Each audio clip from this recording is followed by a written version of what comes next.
Hey Adam, how much could you make a year being a PR guy? Not enough, because it's never enough. Everybody's different. PR in general, there are massive agencies, communications firms. That's where I started out. I'm a one-man band now and never been happier. So it really depends on what the client load is for the year. So I'm very happy. I do well. I've been doing well for a long time. I'm an independent, and I'm not naming the number. What's But a starting I'm doing monthly okay. retainer if someone wanted to retain you? Let's just say, anywhere from 2 to 5,000, depending on the company, what's needed. So it's really a la carte. I work with a lot of companies in audio, so I've never had to sell myself, so to speak. All my business comes through referrals.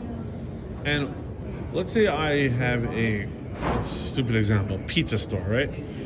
Why am I paying a PR guy $5K a month? What will he do for me? If you have just a plain old pizzeria, neighborhood joint, don't. Don't. I would say though, if you have a pizzeria Yeah. that you want to expand, that you want to create like a little Franchise. campaign around, franchise at some point, that's when you would bring in somebody, not me because I know this market, but you would get somebody who works with food service, who knows how to build a brand.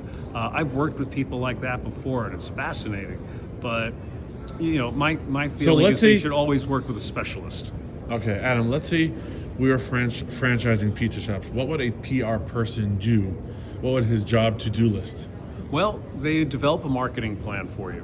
Let's aim for a full year out and say, okay, by it's like late February, so by early April, we want to be open and we want to get people to know us. So you start talking to local media, influencers like yourself, the people who cover pizza, and living in New York my whole life, pizza enthusiasts, I'm one of them.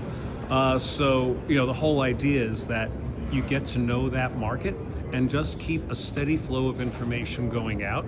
I would say that if it's your store, you're the owner, it should be under your name. You'll be commenting, you'll be doing TikTok videos, Instagram, what have you, and then look where you want it to grow through the year. So people not only know there's a pizzeria on the corner, because there are millions of those, but it's a brand. And you'll do things, promotions, whatever, to get them to come to you.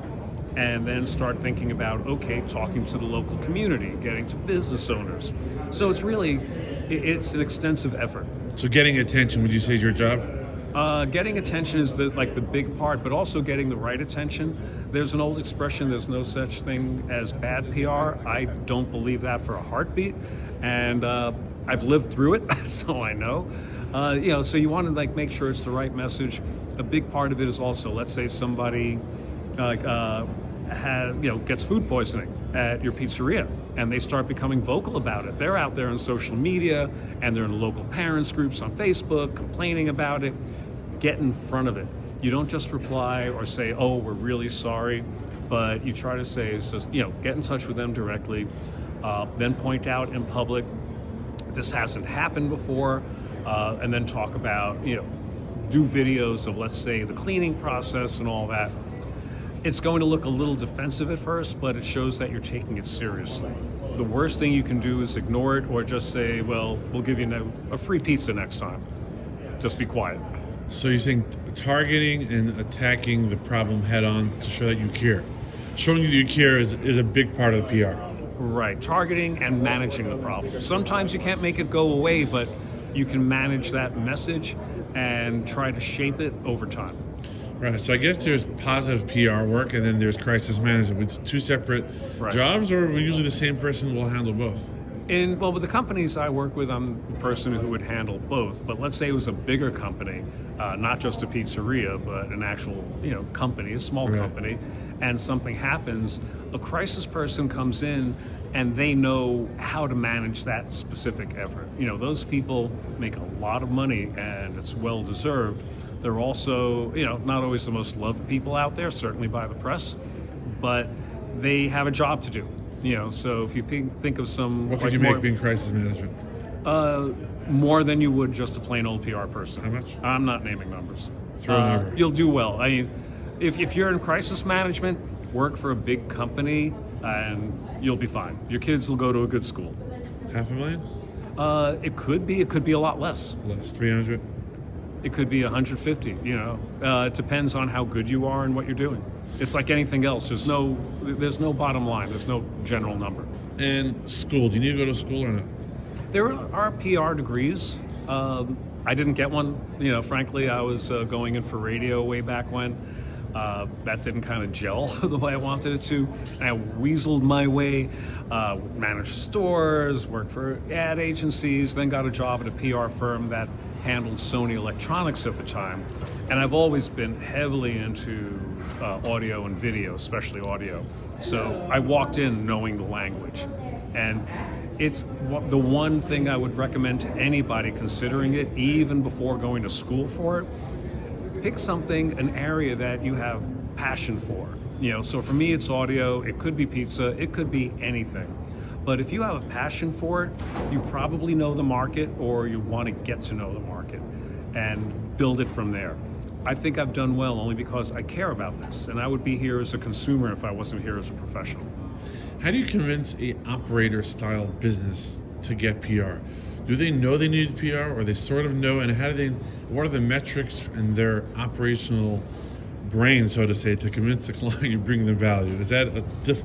How do you deal with that situation? Well, I just create goals, so we know going into the year what we want to do, and we update it every month. So it really depends on the company, the product, just what the goals are. It's very general for the sake of this conversation, because every client has very specific individual needs. If a client says he wants 20,000 Instagram followers, what do you tell them?